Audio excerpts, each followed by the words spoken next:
Name a marketing activity that is so much fun, costs so little to do, and can get such great results that it feels like it should be illegal. Actually, sometimes it is. I'll go first. Guerrilla marketing. Yeah, guerrilla marketing. Today we're going to start talking about guerrilla marketing. We're going to talk about some of the hits and misses. And throughout the next few days, we're going to talk about best practices and how you should implement a guerrilla marketing program. If you're a startup or an early stage company, you want to be here for this. This can make all the difference. Why? Because marketing matters. Hello, my name is Bill Arnold. I'm president of Prevail Marketing. Every single day, we deliver to you a video on how to grow your business through better sales and marketing. We give you ideas, techniques, strategies, things that have worked for us, things that have worked for our clients, things that we know will work for you. All we ask is a few things from you. Please like, please subscribe, please follow. That's number one. Number two, go to prevailmarketing.com and check us out. With that being said, let's get started. Because today is going to be fun. Guerrilla marketing is fun. Guerrilla marketing is do something. Well, let me take a step back and give you a summary of what I'm talking about when I say guerrilla marketing.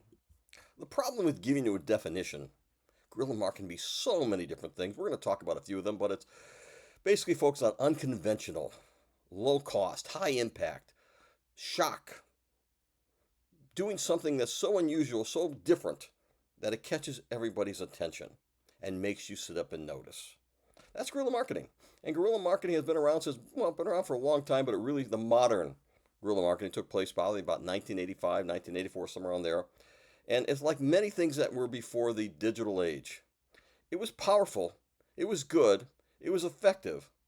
But once the digital age hit and social media became into existence, all the rules changed. Everything's changed because now you had amplification. You had everyone sharing videos of what took place. A mob gathering and doing something special and unique. Now you see that on social media. In many ways, it sort of made it seem less spectacular because you can see it so often and so much. But there are ways that you can still make it go viral. And that's what you want to do with guerrilla marketing. You don't want to try to make it go viral, but you hope it does go viral. Let's talk about some of the different ways our marketing is done and some of the hit and misses that I'm going to share with you. Ambient marketing. Ambient marketing involves advertising the message in a unconventional location or place in a particular way. The best way I can describe this is the one who did it the very, very best.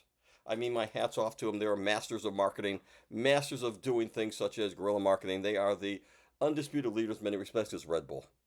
Yeah, Red Bull, they do it. Fred, I think they had Felix Baumgartner or something like that, I think that's his name, who basically decided they decided for him with him that he was going to take the longest free fall jump of all times. Jump from the stratosphere, whatever that is up there, and he was going to do this live on TV, and everyone wondered, will he survive? Will it make it? And I mean, the amount of coverage he got, the amount of publicity he got for Red Bull is breathtaking. You could not have paid for that much coverage. And that was certainly a hit. That actually went right to the brand of Red Bull. I mean, think about it. You know, that's what you think when you think of Red Bull, right? He's so high on this caffeine that, man, that's all he had no choice. He had to jump. But there are failures too. Another famous drink, Coca-Cola.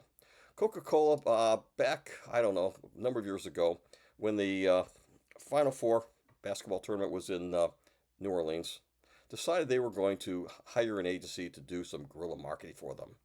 And so what they do, they basically stenciled Coca-Cola information all on French Quarter, all on the sidewalk, all over the place. Well, it violated a number of laws, got them in big trouble. They had to clean it off within a couple of days, sandblast it off, and they had to apologize, and it was a fiasco for Coca-Cola. So there's right ways and wrong ways of doing it, positive and failures. Let's talk about experiential marketing. This is a lot of fun, okay? It's an immersive, memorable experience for consumers. It's something that basically you just become part of the action. The consumers becomes part of the viral marketing, part of the guerrilla marketing. IKEA. Everyone knows IKEA. IKEA did this really wonderful. They had sleepovers in their Scandinavian countries, or England. They had sleepovers. There was a group of on Facebook saying, "I want us to have a sleepover at IKEA," and that grew to 123,000 people. And this took off. They had 330 different editorial articles about it, tons of social media about it. In fact, it was so popular, they did this around the world. A huge hit. All the people from IKEA that were stapling over, all the people who were, the guest, if you will, of course, they're posting about it. Their friends are posting about it. People are reposting about it. A viral moment, highlighting the good, because, of course, IKEA played it up. Beautifully decorated bedrooms sitting in the middle of the showroom, beautifully decorated furniture. Of course, it was a perfect advertising forum for them. But there's also failures. 2013 alone in Mexico, experiential marketing. Someone decided it'd be a really good idea to put liquid nitrogen in a pool. There wasn't a chemist in the bunch. If there was, they might have told them, if you do that, toxic foam is going to occur, and a lot of people taken to the hospital. So, know the laws, know what to expect. Don't assume. That's why these things go bad. People just don't think it through. Ambush marketing. Ambush marketing, when you basically capitalize on an existing event. You show up where you shouldn't be. People used to go to trade shows and they weren't part of the booth, but they used to go stand by the booth and try to steal away some of those people who actually paid for that time and place. But it can be done really good. I mean, speaking of London, Dr. Dre Beats basically gave everybody, every Olympian, Beats, headphones, headsets. And everybody was wearing them. Big, bold words, Beats on there. Even though they were not a sponsor of the Olympics, they certainly looked like it because they simply shared it with everybody. They capitalized on the opportunity and didn't have to pay all those fees, all those costs associated with hosting and serving the Olympics. The failure, Vodafone. In early 2001, 2002, somewhere around there, decided that a rugby match between, I think it was Australia and New Zealand. And now these people take their rugby seriously. Now, this is not for the faint of heart. They had some people streak across the field wearing just the logo painted on their back. Bad move. It was on TV. Everyone in the audience and in the stands was upset, or most people were. They had to apologize. Major fail. Breaking the law is not really a good idea. Get upfront approval. Don't make those mistakes. Viral marketing. Everybody wants their thing to go viral, unless you don't. There's one company that did probably better than most. Dollar Shave Club. I remember Dollar Shave coming in the market. They had the coolest videos they put on the internet. I mean, they were just, people would go seek them out.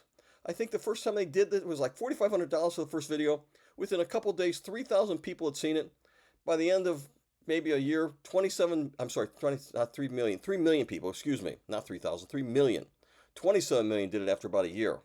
They were so good, they sold their company for $1 billion cash deal, based mostly on the revenue they got by doing these wonderful viral commercials. Everybody was sharing. I was sharing them. I was saying this was marketing done right. I was sharing people who don't even care about marketing. But you could also do it badly. Cartoon Network decided they wanted to go viral. It's never a good idea to say, I'm going to do this so I go viral. People make a lot of, you want to go viral, but don't try to go viral and say, I'm going to create that viral experience, because it usually, you push the limits, you don't think things through, things can go off the rails really quickly. They decided they were going to have these blinking devices planned in 10 cities to promote a cartoon on the Cartoon Network. I don't remember the cartoon anymore, but they put them all over these cities. Boston, who already had their experience with bombers, decided they were a little touchy. People saw this, thought there was another bomb. They called out the police, they called out the fire department, they called out the safety forces. They reacted as they're supposed to, tried to defuse these bombs. The result was, they weren't bombs, of course. Cartoon Network and their people in charge got black eyes and had to pay $2 million. $2 million to safety services for getting bad viral publicity. Yeah, not very cool. Street marketing is another form of guerrilla marketing. Street marketing. Carlsberg Beer did it the best of anybody. I wish I was there to see this, because honestly, this is my kind of street marketing. They had a big, long billboard. I mean, it probably went about a half a block. And it said, Carlsbad is the best beer. And then all that said in there, in the middle of that was a spigot and glasses. And anybody who came along could get a free glass of beer. Well, everybody came along. People drove to come along. People took pictures of them getting their picture of their beer. It went viral. It absolutely increased their sales by 20%, and it reached 60 million people across all the platforms. That is what good street marketing can do. That's what guerrilla marketing can do for you. On the other side, the failure, everyone knows Snapple's tea, right? We all know that.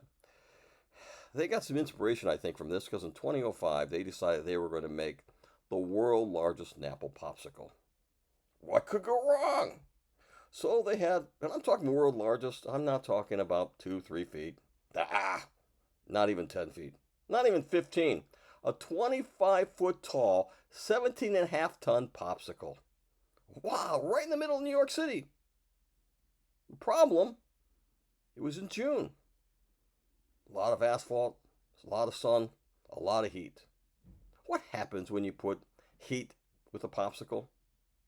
Yeah, it melts. And it can melt very, very fast. It melted so fast, they had to shut down the streets, call in the fire department to hose down all the neighborhoods because the sticky, syrupy substance was contaminating everything. Yeah, not the kind of exposure and attention they planned on or wanted. Bad, bad practice.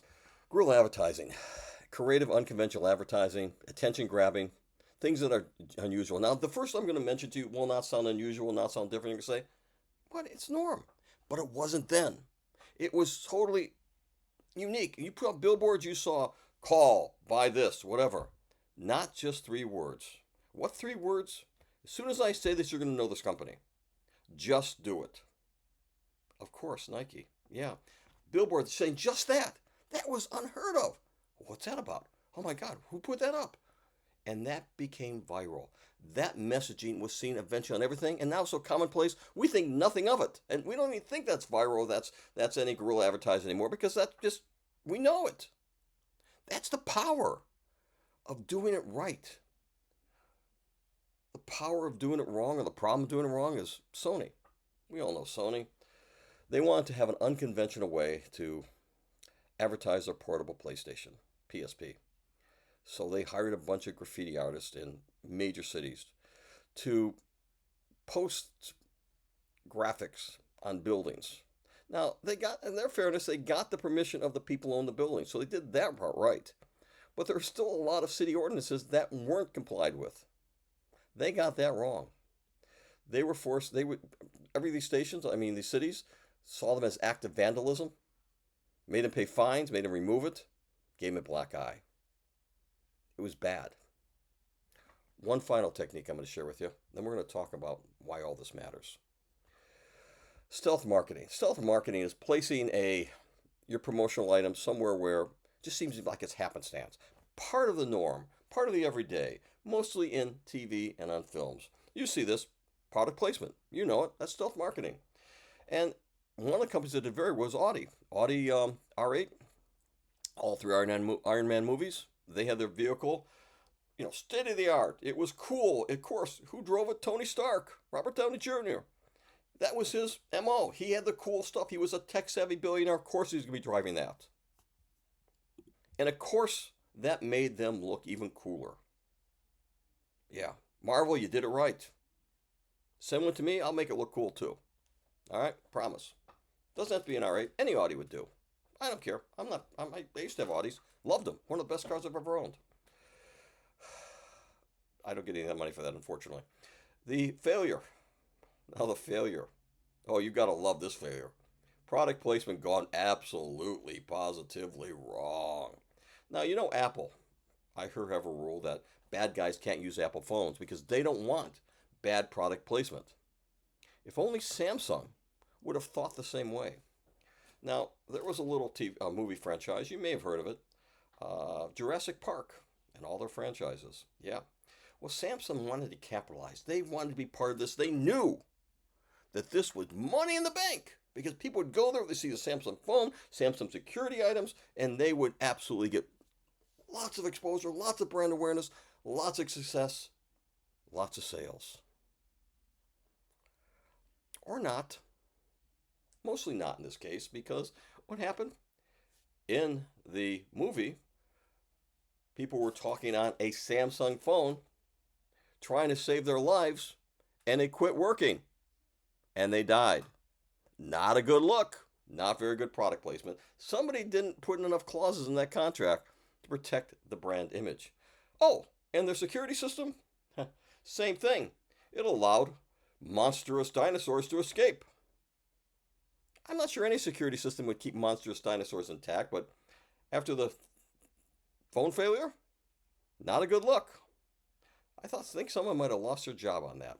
Now, why am I pointing these success and failures out? Why am I doing that?